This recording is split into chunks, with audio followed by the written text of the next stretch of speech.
And welcome back to the show. Well, the Bronx Night Market has reopened for the year 2022. Now, we want you to know this year's festival will actually triple the amount of vendors and performers supporting the growth of local small businesses by empowering them economically, also allowing for some cultural expression, and then also encouraging community development.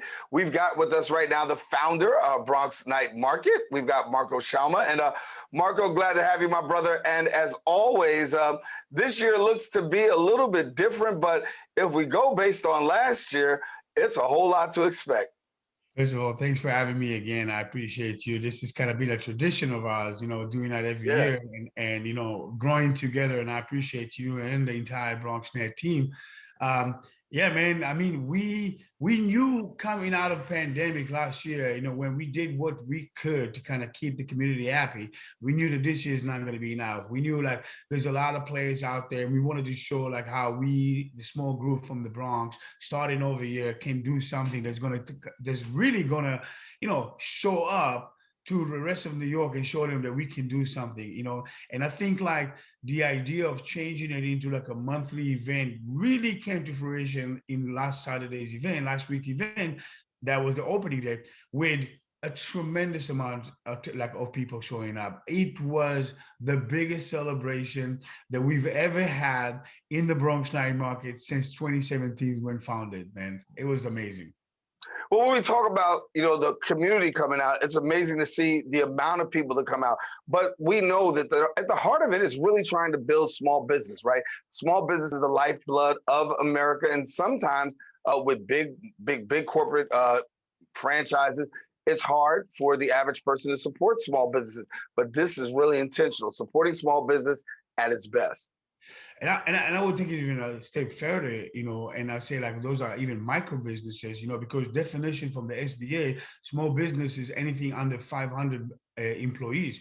And we know that my vendors, over like 150, 170 of them, it's a small mom and pop shop. Usually it's like 1 employee to 4 employees, which kind of falls under the category of micro businesses.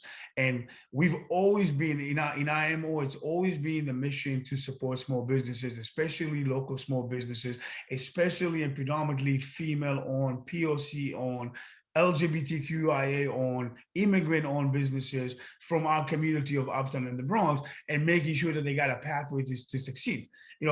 With all the accolades, with all the awards, with all the great turnout that comes out, my biggest accomplishment, mine, Beatrice, my partner, and our team, is the fact that every year, at least about 10 of our vendors that starts with us very humbly, moving to like a brick and mortar or a multi-unit operation, or even like having their products in the frozen section of like big companies like Whole Foods and whatnot. So, that is the big accomplishment, because those businesses stay in the community and they create jobs for the community, and they show the path for the young entrepreneurs from within the community that you can create a business, you can make money, you can be conscious about it, and you can thrive within your community and not having to go outside of your community to do that, And I think that's always been a big pet peeve of us.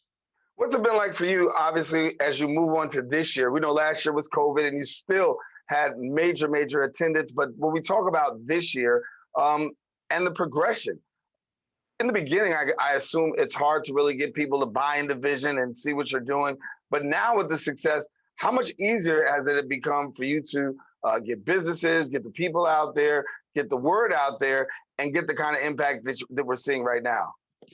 It's a double-edged sword in a way, because yes, we got more traction and credibility not only in the borough but like in the city and different organizations. So we have more of that help to kind of push the word out there and kind of help us support the marketing and the promotion and whatnot, and through that do good.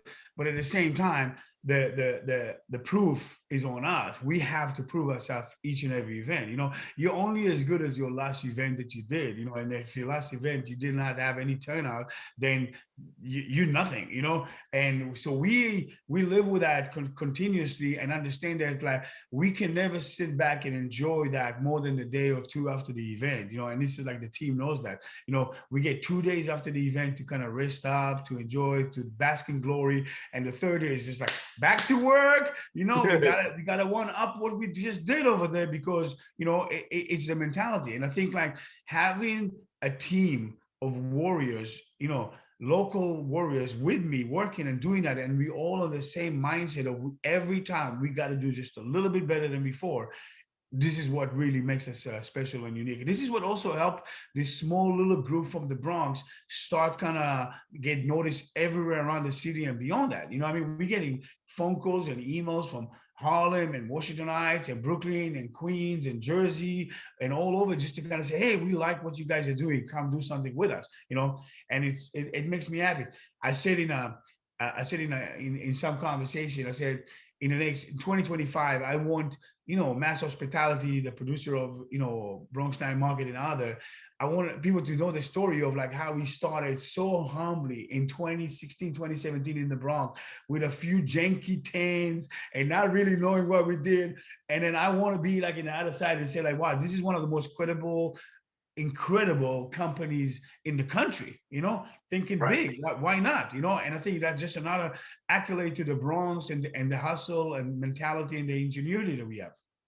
You put a lot of emphasis on diversity, and when we know the Bronx and New York City, of course, it's probably one of the most diverse places in the United States, particularly the borough of the Bronx. So many cultures. If you want to go eat somewhere, so many different types of food.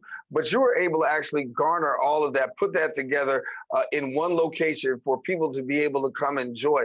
Talk to us about how you were able to reach that diverse group of people.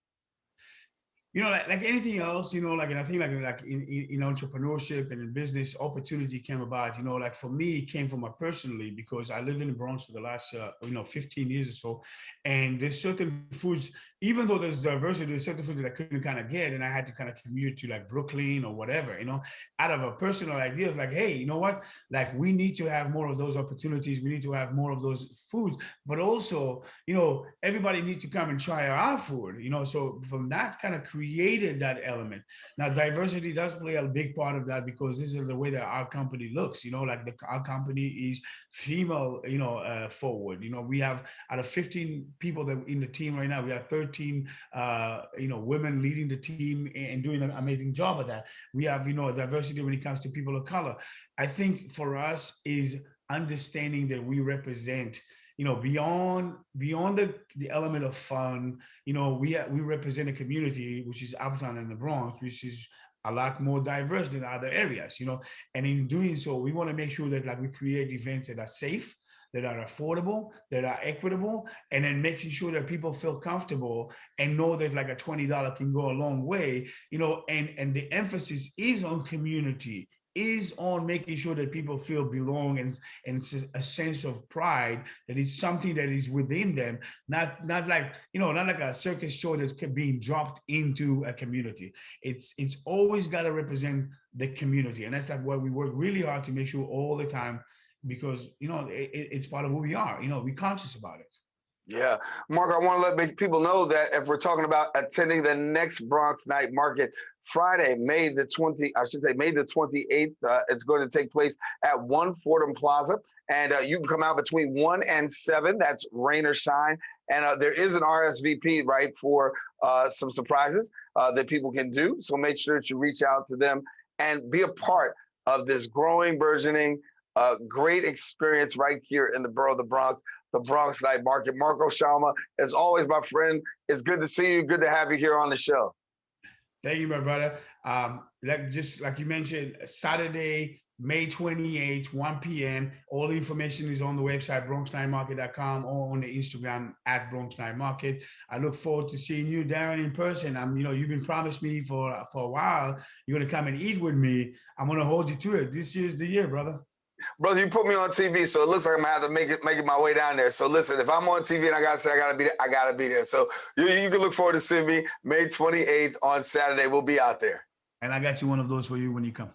All right, bet. I'm looking forward to it. Margot Shalma, our guest here on Open, talking about the Bronx Night Market. Now, if you want more information, don't hesitate to visit the website, bronxnightmarket.com, and then follow them on social media at Bronx Night Market.